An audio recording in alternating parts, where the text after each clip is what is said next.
కడప జిల్లా ఎస్పీ బంగ్లా వద్ద ఒక తాగుబోతు హల్చల్ చేశాడు. నడి రోడ్డుపై కారు ఆపేసి జనాలతో గొడవకు దిగాడు. తనకు అన్యాయం జరిగిందని, కూతురిని రేప్ చేశారని పొంతనలేని మాటలతో హంగామా చేశాడు. తమ కుటుంబం వైఎస్ కుటుంబానికి వీరాభిమాని అంటూ వ్యాఖ్యలు కూడా చేశాడు. తన కొడుకు మానసిక స్థితి సరిగ్గా లేదంటూ ప్రశాంత్ తండ్రి వివరణ కూడా ఇచ్చాడు. అయితే ఇదంతా కూడా అక్కడ ఒక ఉద్రిక్త వాతావరణానికి దారితీస్తుందని చెప్పొచ్చు. సో ఈ అంశానికి సంబంధించి పూర్తి వివరాలు అందించడానికి మా ప్రతినిధి శర్మ లైన్లో ఉన్నారు. ఏ శర్మ, ఇంతకీ కడప జిల్లా ఎస్పీ బంగ్లా వద్ద అసలు ఏం జరిగింది? ఆ తాగుబోతు ఎందుకు అలా హల్చల్ చేశాడు? కౌసల్య, నిన్న రాత్రి 9 గంటల ప్రాంతంలో ఇప్పుడు కోటేట్ సర్కిల్ నుంచి ఆర్టీసీ బస్ స్టాండ్కి వెళ్ళే ప్రధాన రహదారి ఎస్పీ బంగ్లా ఉంటుంది. అక్కడే ఎస్పీ బంగ్లా ఎదుట అక్కడ సర్కిల్ ఉంటుంది. సర్కిల్లో సడన్ గా కారు ఆపేసి కారు పైకెక్కి నినాదాలు చేస్తూ పవన్ కళ్యాణ్కి ఓటేశాను, నేను వైఎస్ కుటుంబానికి అనుచరుని, తర్వాత నా భార్య నాకు వెళ్ళిపోయింది, తర్వాత నా కూతుర్ని ఎవరో చంపేశారంటూ ఒక పొంతలేని మాటలు, ఒక విచిత్రమైన కాసేపు అతను మాట్లాడుతున్న మాటలు చూసి జనాలు అసలు ఏం జరిగింది, ఏదన్నా ఉపద్రవం జరిగిందా, తర్వాత అనుకోని సంఘటన జరిగిందా, అందరూ ఆందోళన వ్యక్తం చేశారు. కాసేపు అతను మాటలు వినడానికి ప్రయత్నం చేశారు. అయితే అతను తన నీ సమస్య ఏంటి అని చెప్తే పొంతలేని సమాధానం చెప్పినంత వరకు పోలీసులు అతను తప్పతాగి ఉన్నాడు. తర్వాత ఇష్టానుసారంగా మాట్లాడుతున్న గుర్తించారు. 1 టౌన్ పోలీసులు, తర్వాత ట్రాఫిక్ పోలీసులు చేరుకుని అతను ఎంత బ్రతిమారణ కూడా, ఈ ప్రశాంత్ కుమార్ అనే వ్యక్తి ఆ సాఫ్ట్వేర్ ఇంజనీర్ గా పనిచేస్తానని చెప్తాడు. కాసేపు తిరుపతిలో ఉన్నానంటే, కాసేపు కడపలో ఉన్నానంటే, తర్వాత తను ఇడుపులు పాయింట్ చెప్పు రకరకాలుగా చెప్పడంతో లాస్ట్ గా అతని బ్రతిమాలి కొంచెం బలవంతంగా కారుపై దించి ట్రాఫిక్ క్లియర్ చేయడం జరిగింది. రాత్రి 9 నుంచి దాదాపు గంట సేపు ఇలా ఒక ఉద్రిక్త వాతావరణం పరిస్థితి. తర్వాత అది కూడా ఎస్పీ బంగ్లా ఎదుట నూతనంగా ఎస్పీ బాధ్యత చేపట్టినట్టు బంగ్లా ఎదుట ఈ రకంగా దగ్గర ఇలాంటి హల్చల్ చేయడం అనేది, అంటే అక్కడ పోలీస్ బందోబస్తు ఏ విధంగా ఉండింది? అంటే అక్కడ వాళ్ళ వైఫల్యం అని చెప్పాలా? అంటే ఇంత ఉద్రిక్త వాతావరణం నెలకొట్టడానికి అంటే సాధారణంగా ఎస్పీ బంగ్లా ఏదైతే ఉందో, ఎస్పీ బంగ్లాకు ఆపోజిట్ లో సిగ్నల్స్ ఉంటాయి, తర్వాత అక్కడ ట్రాఫిక్ సిగ్నల్స్ ఉంటాయి, ఖచ్చితంగా ఆగి వెళ్లాల్సిన పరిస్థితి. ఒకవైపు లెఫ్ట్ కి వెళ్తే కోఆపరేటివ్ కాలనీ ప్రధాన రహదారి, రెండోది వచ్చేసి ప్రెస్ క్లబ్ పోయి వెళ్ళే రహదారి, తర్వాత బస్ స్టాండ్.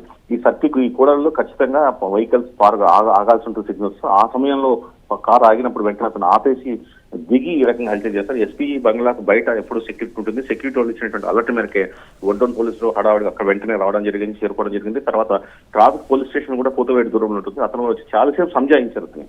సంజాయించి అయినా కూడా వినకపోవడంతో చివరికి బలవంతంగా కింది దించి తీసుకెళ్ళిన తర్వాత 1 టౌన్ స్టేషన్ తీసుకెళ్లిన తర్వాత ఎవరైతే ఈ తాగుబోతు తాగి వీరంగం చేశాడు అతని తండ్రి సీతారామయ్య మాట్లాడారు మీడియాతో. మనతో కూడా మాట్లాడడం జరిగింది.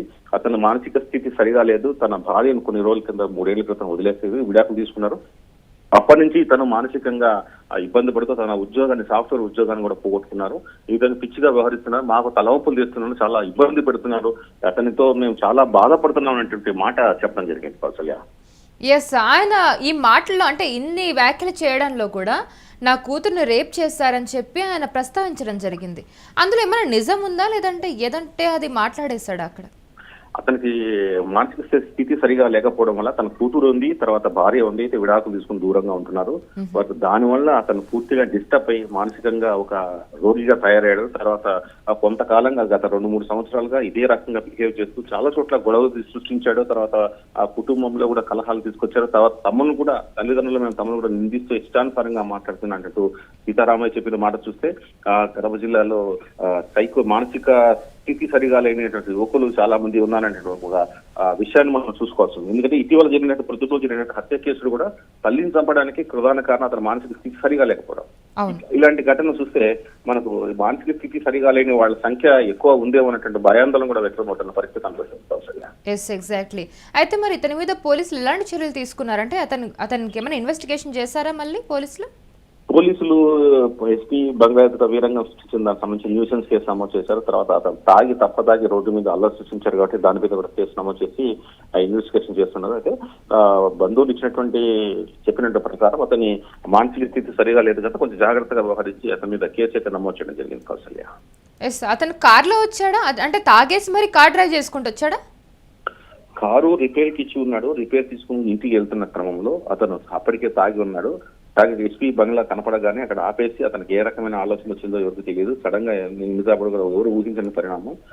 పైన కారు పైకి అలర్ట్ చేయడంతో అతను ఫోకస్ అయ్యాడు. తర్వాత తను ఏదో చెప్పాలనుకుని ఫోకస్ కావాలన్నటువంటి ఆసక్తి అతను అనిపించింది. ఎవరు ఏం చెప్పినా కూడా వినలేని పరిస్థితి కూడా అతనికి కారులో డ్రైవ్ చేసుకుంటూ వచ్చాడు. ఓకే, సో అతను రాజకీయంగా కూడా కొన్ని వ్యాఖ్యలు చేశాడు. సో వాటి మీద ఏమైనా ప్రభావం పడే అవకాశం ఉందా? తను ఇడుపుల బాయిని చెప్తున్నారు, కానీ తండ్రితో మాట్లాడిన తర్వాత చూసిన క్లారిటీ అంటే మేము కడపలోనే ఉంటాము, ఇడుపుల బాయి చెందినవాడు, మాకు రాజకీయాలతో సంబంధం లేదు, అతని మానసిక స్థితి సరిగా లేకపోవడం వల్ల ఇలా పిచ్చి పిచ్చిగా వ్యవహరిస్తున్నాడు, తర్వాత ఇష్టానుసారంగా మాట్లాడుతున్నారు, అందులో వాస్తవం లేదు అని ఒక రకంగా క్షమించండి అని అన్న ధోరణిలో ఆయన మాట్లాడడం చాలా బాధగా కూడా చెప్పడం జరిగింది. Okay okay Sharma, thank you so much for the information. Yes, మనం చూస్తున్నాం కడప జిల్లా ఎస్పీ బంగ్లా వద్ద ఒక తాగుబోతు హల్చల్ చేశాడు. నడి రోడ్డుపై కారు ఆపేసి మరీ జనాలతో గొడవకు దిగాడు. ఏదేదో చెప్తున్నాడు, అసలు పొంతన లేని మాటలైతే మాట్లాడుతూ ఉన్నాడు. తనకు అన్యాయం జరిగిందని, కూతుర్ని రేప్ చేశారని ఏవేవో మాట్లాడుతూ ఉన్నాడు. తాకేసి తమ కుటుంబం వైసీపీ కుటుంబానికి వీరాభిమాని అంటూ కూడా, వైఎస్ కుటుంబానికి వీరాభిమాని అంటూ కూడా ఆయన వ్యాఖ్యలు చేయడం జరిగింది. అయితే తన కొడుకు మానసిక పరిస్థితి బాలేదంటూ కూడా ఆ తాగుబోతు తండ్రి ఒక వివరణ కూడా ఇచ్చాడు. సో అతని అంటే కంప్లీట్గా మనం ఇదంతా ఈ సినారియో అంతా చూస్తే కనుక తన మానసిక పరిస్థితి బాలేనట్టుగా తెలుస్తుంది. తను తప్పదాగి రోడ్డు మీద ఇలా హల్చల్ చేస్తూ ఉన్నాడు. అది కూడా ఎస్పీ బంగ్లా ఎదుటగా ఇలా చేస్తున్నాడు. ఆల్మోస్ట్ ఒక 1 అవర్ పాటు ఆ ఏరియా మొత్తం ట్రాఫిక్ జామ్ అయింది. సో ఇతని కారణంగా అక్కడ ఒక్కసారిగా ఉద్రిక్త వాతావరణం కూడా ఏర్పడిందని చెప్పొచ్చు. ఇతను అంటే వాళ్ళ వైఫ్తో డివోర్స్ తీసుకున్నాడు. అప్పటి నుంచి ఇలాగ మానసిక పరిస్థితి బాలేదు, ఇలానే గొడవ చేస్తున్నాడు అంటూ కూడా వాళ్ళ తండ్రి క్షమాపణలు కోరుతూ సారీ కూడా చెప్పడం జరిగింది. సో ఎంతో బాధపడుతూ మాట్లాడాడు. అసలు ఆ తండ్రి ఏం మాట్లాడాడు, ఇంతకీ అక్కడ తాగుబోతు అసలు ఎలాంటి హంగామా చేశాడు, అది కూడా మనం చూద్దాం.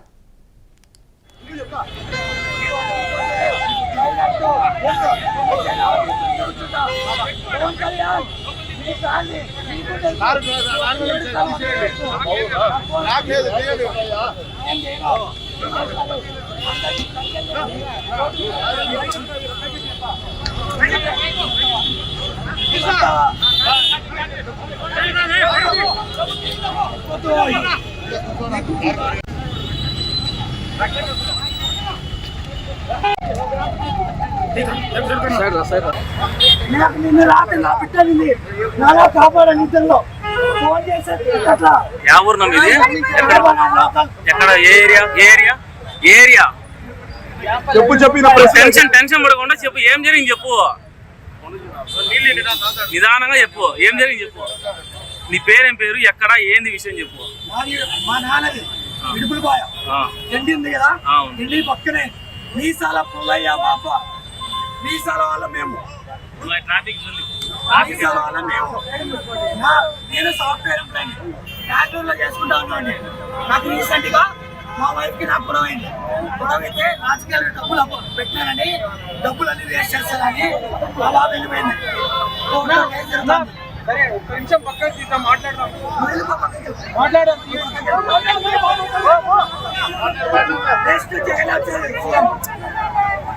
ఇప్పుడు ఏం జరిగింది చెప్పబ్బా.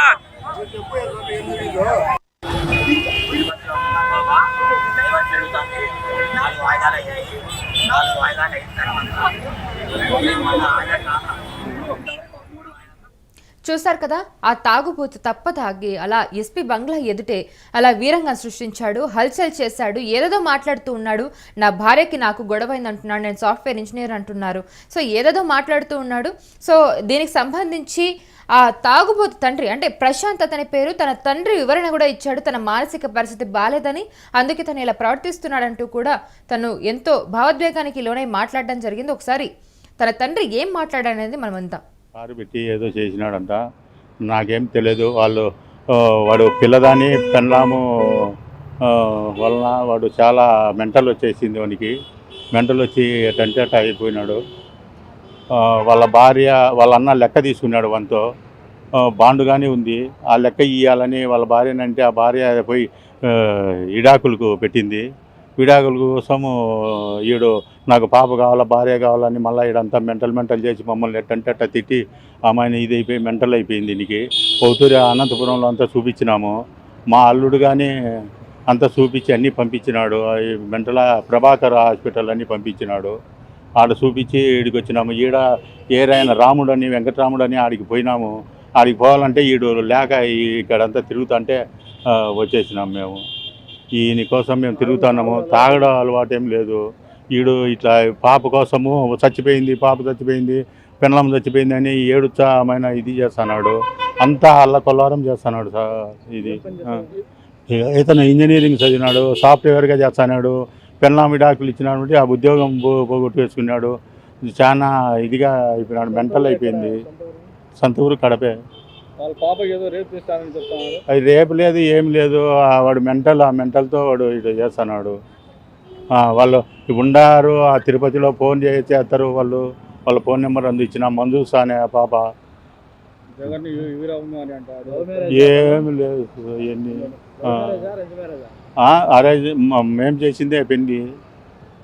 ఆ పాప వాళ్ళ అన్న లెక్క తీసుకున్నాడు, ఆ లెక్క ఇవ్వమని దానికి ఆ పాప వెళ్ళిపోయింది. ఆ పాప వెళ్ళిపోయి విడాకులు కానీ వాళ్ళ అన్న చేసిన పని ఇదంతా.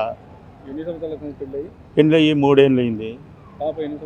1 సంవత్సరం 2 ఏళ్ళు పాప. ఆ పాప చచ్చిపోయిందని, ఆ భార్య చచ్చిపోయిందని వాడు మెంటల్ వచ్చి ఇది చేస్తున్నాడు. మమ్మల్ని కానీ అట్టంటే అట్ట తిడుతున్నాడు. వాడు రాఘవేంద్ర టౌన్షిప్లో ఉన్నాడు. వాడు వేరుగా ఉన్నాడు, మేము వేరు. ఇప్పటాల ముంచో వేరే. బెంగళూరులో ఉన్నాడు కొన్ని రోజులు. ఆడ ఏదో చూన్నిపోతే మమ్మల్ని తిట్టి ఆమెను పంపించినారు. మళ్ళీ 1 నెల ఉన్నాక ఇద్దరు విడిపోయినారు. ఇప్పుడు ఏం పని లేదు, ఏం లేదు. మమ్మల్ని నేనే ఏమైనా ఎత్తకపోయి ఆడ వేసేసి ఆమెను వచ్చంట చేసుకొని తినమని చెప్తే ఈయనకి మొన్న బండి చెడిపోయిందని ఆ బండి ఎత్తకపోయి ఆడ ఇచ్చి వచ్చినాడు విజయవాడలో. ఆ విజయవాడలో ఇచ్చి వచ్చిన వాళ్ళంటే ఏందేందో అక్కడ ఇక్కడ తిరిగి వాడు అంతా ఇది చేస్తున్నాడు. మాకేం తెలియదు.